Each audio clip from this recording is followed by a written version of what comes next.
Hi అండి. ఇది మేము చెన్నైలో మా ఇంటి దగ్గరలో ఉన్న పార్క్ అనమాట. నేను ఈ వీడియో తీసి 2 మంత్స్ అవుతుంది, కానీ పోస్ట్ చేయడం మర్చిపోయాను. అందుకనే ఇప్పుడు పోస్ట్ చేస్తున్నాను. ఇది వచ్చేసి జేజే పార్క్. మేము ఉంటున్న ఇంటికి దగ్గరలో ఉంటుంది. ఇక్కడ మెయిన్గా పిల్లలు ఆడుకోవడానికి గ్రౌండ్ చాలా బాగుంటుంది. చాలా నీట్గా మెయింటైన్ చేస్తారు. అలాగే ఇక్కడ ఎక్కువగా వాకింగ్ అయితే వస్తారు పెద్దవాళ్ళు, కానీ morning times and evening times వాకింగ్కి వస్తారనమాట. పిల్లలు ఆడుకోవటానికి చక్కగా ఉంటుంది వాతావరణం కూడా. ఇక్కడ ఒక టెంపుల్ ఉంటుంది. టెంపుల్ ఎదురుగా వచ్చేసి ఇది పెద్ద కోనేరు అనమాట. చాలా పీస్ఫుల్గా ఉంటుంది. ఇక్కడ వచ్చేసి డక్స్ పిల్లలు చూసి ఎంజాయ్ చేస్తూ ఉంటారు. ఇప్పుడు మేము వెళ్ళిన టైం వచ్చేసి 3 o'clock అయింది. ఆ రోజు చాలా చల్లగా ఉండటం వల్ల మేము అట్లా బయటికి వెళ్ళినప్పుడు పార్క్కి అయితే వెళ్ళాము. అందుకని అంత ఖాళీగా ఉంది.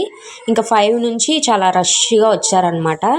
మేము 5:30కి మా పాపనైతే ఆడించేసి ఇంటికైతే వచ్చేసాము. ఇది వచ్చేసి పిల్లల ఏరియా, అన్నీ కూడా ఉంటాయి. మా పాప బాగా ఎంజాయ్ చేసిద్ది అనమాట. ఇక్కడికి వెళ్తే ఎప్పుడైనా తీసుకెళ్తూ ఉంటాం. వీడియో నచ్చితే ఛానల్ని సబ్స్క్రైబ్ చేసుకోండి. థ్యాంక్